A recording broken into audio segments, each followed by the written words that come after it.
Alors tu te dis peut-être, je n'ai pas de chance, ou je tombe encore sur un connard. Mais pose-toi 2 secondes. Ce n'est pas un cours du sort. Ce n'est pas parce que tu attires le mauvais type d'homme. C'est parce que quelque part, tu as laissé la porte ouverte, tout simplement.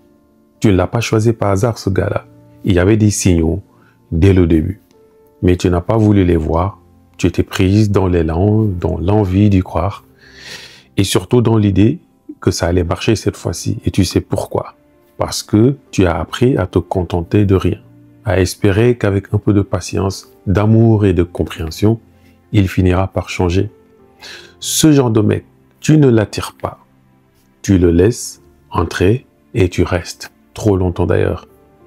Pas parce que tu es naïve, mais parce que tu crois encore que c'est à toi de prouver que tu mérites d'être aimé. Et c'est là que ça coince. Parce qu'en face, tu auras un mec qui sent ça à des kilomètres. Il n'a pas besoin de faire des efforts.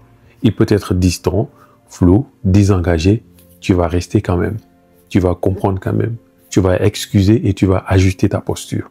Alors lui, il fait le minimum bien sûr. Et toi, tu donnes le maximum. Mais l'amour, ce n'est pas un test d'endurance.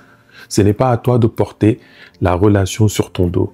Tu dois savoir lire entre les lignes et ne pas fermer les yeux. Par exemple, s'il met 3 jours à répondre sans raison, ce n'est pas normal. S'il disparaît pendant des semaines, ce n'est pas normal. S'il annule toujours vos rendez-vous à la dernière minute, ce n'est pas normal. Et s'il refuse de te présenter à ses proches, ce n'est pas également normal. Ce n'est pas un mystère. Ce sont des alertes claires et nettes. Tu peux choisir de les ignorer, mais ce sera toujours à tes dépens. Tu dois te demander, est-ce que cette relation me fait du bien? Est-ce que je me sens rejeté, respecté, en sécurité choisi? Si la réponse est non, ne cherche pas à justifier ni à comprendre ses excuses.